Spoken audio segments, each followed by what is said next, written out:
Well, hello everybody and welcome to Jeff's Baking Blog. Today I'm going to make some spiced Christmas scones or scones. Very simple recipe. You may have noticed that I've done several very simple recipes coming up towards Christmas. That's simply because Christmas is stressful enough with all the cooking that has to go on, that I thought if you can bake a few simple things which taste very good, that's ideal. So these are going to be my nice basic scones, but with some dried mixed fruit in them and some spice in them to give them that sort of Christmassy flavour. It's a very easy recipe, and I start off by preheating my oven to 220 degrees Celsius. That's 200 Celsius with a fan, 410 Fahrenheit, and I've got a couple of baking trays lined with silicone mats or with parchment paper. So with that said, I'll go on to the ingredients. And for this I have 225 grams, which is 1.5 cups based on scooping packed flour into a 250 milliliter cup of self-raising flour. Now if you don't have self-raising flour, you can use the same amount of plain or all-purpose flour and add into it about 3 teaspoons, 12 grams of baking powder and mix that through. I have 75 grams, which is 5 tablespoons plus 1 teaspoon of unsalted butter, which has been out of the fridge for about an hour. It's still quite firm, but that's perfectly fine.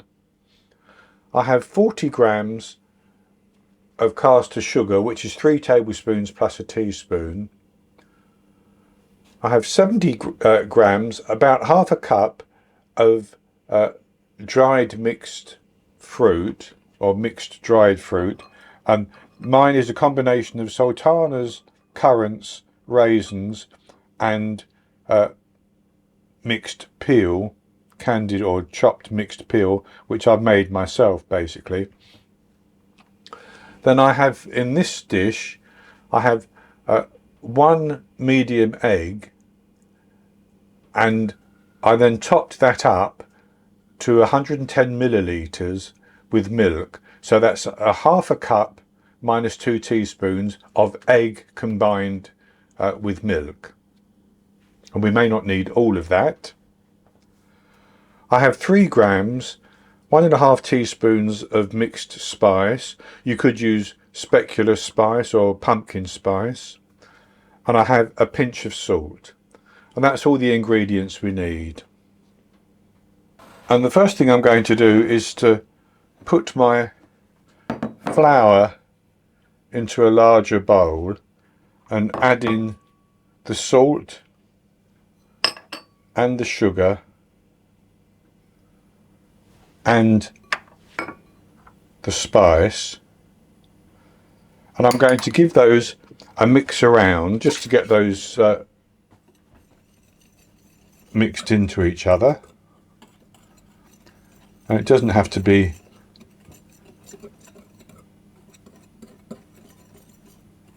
too precise. And then with that done, I'm going to add my butter,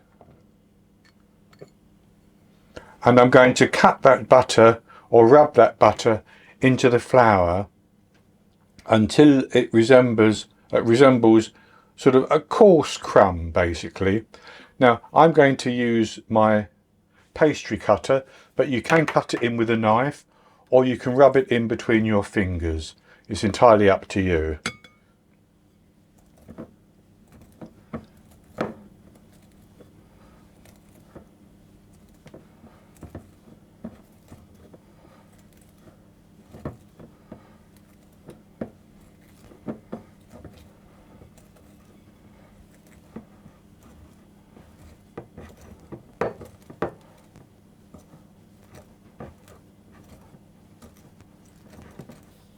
And that's good like that. I did give it a little rub with my fingers just to check that there were no excessively large lumps of butter anywhere. So with that in a coarse crumb, There's one little piece of butter there. That's good enough. So I'll put my dried mixed fruit in, and I'll give that a mix around.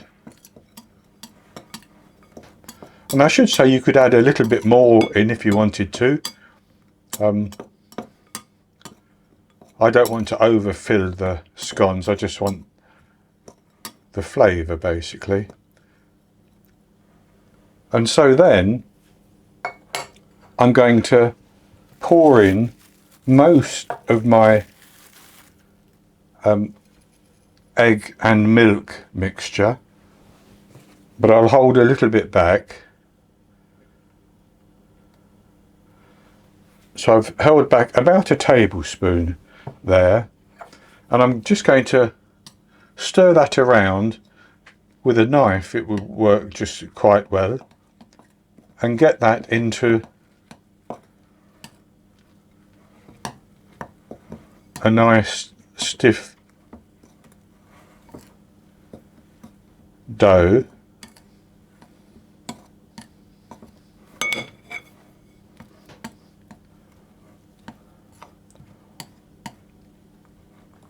And as you work it, if it's not coming together quite as it should, then you can add a little drop more of the liquid, but do it maybe a teaspoon or so at a time, just a little drop.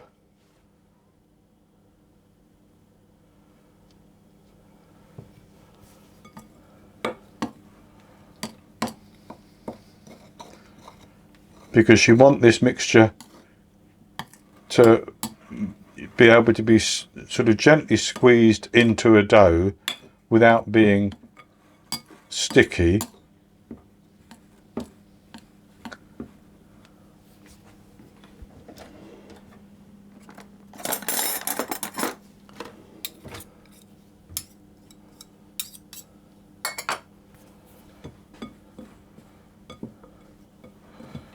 And so I'm going to use my hand now and just squeeze that and see if it comes together. And I think that's going to be good enough. And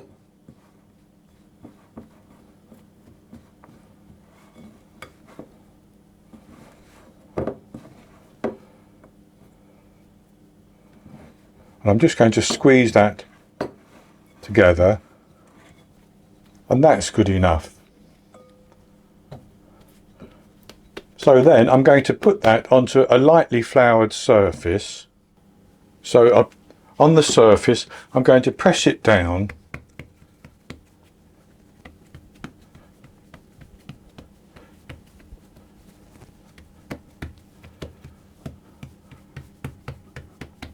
and I want it to be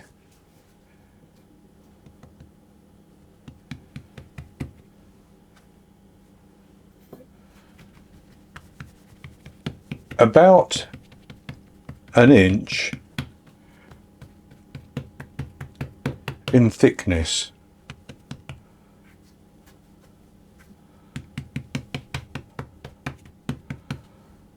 Like that. And I'm going to take a 7 centimetre, 2 3/4 inch cookie cutter, and I'm simply going to press down like that.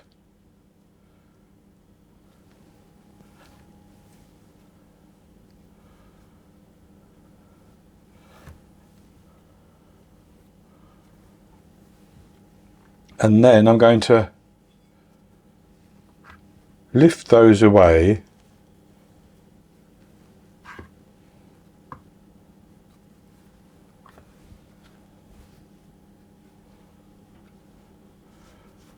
And squeeze the remaining dough back together .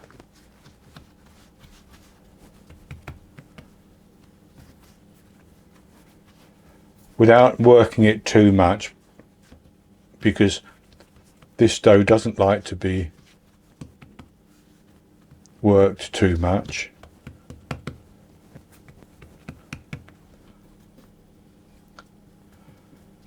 And I'm going to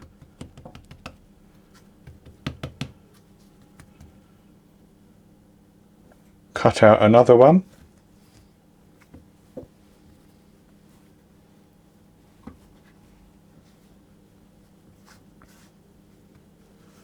And do the same again. And then the final one I just milled by hand, which probably won't rise particularly nicely. So then I'm going to put those onto a baking tray.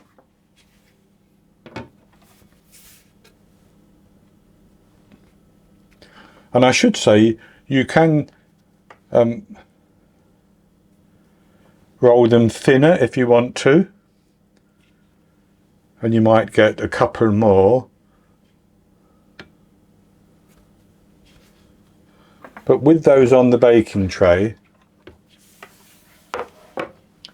I'm going to take what remains of my egg and milk mixture, and I'm just going to gently brush the top of the scones, trying to ensure that the milk mixture doesn't run down the side. This is just to help them brown that little bit. And with those brushed, I'm going to put those into my oven, and I'm going to bake them for 12 to 14 minutes.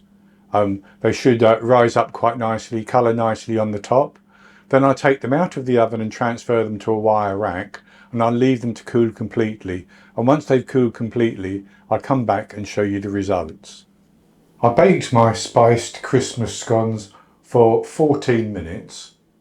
They rose quite nicely and coloured nicely on the top. So I took them out of the oven and put them onto a wire rack. Those which I had to re-roll the dough and press it together will never come out quite as nicely as the first cut, so to speak. But they rose up quite nicely. So I'll show you what they look like now. And I've actually already eaten one, and I've cut another one in half. So they look very, very good, I have to say. You could make them slightly smaller if you wanted to, that's entirely up to you, but this is a good size, and you can serve them however you want, with some double cream and some jam, or some, I've used butter, but you could use some brandy butter if you wanted to. So the one that I've put some butter on, I'll have a taste of that one.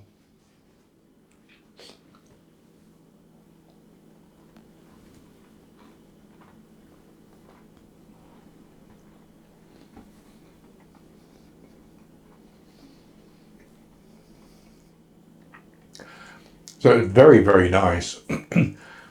I get that lovely spice, and then the bite into the mixed fruit as well is very good.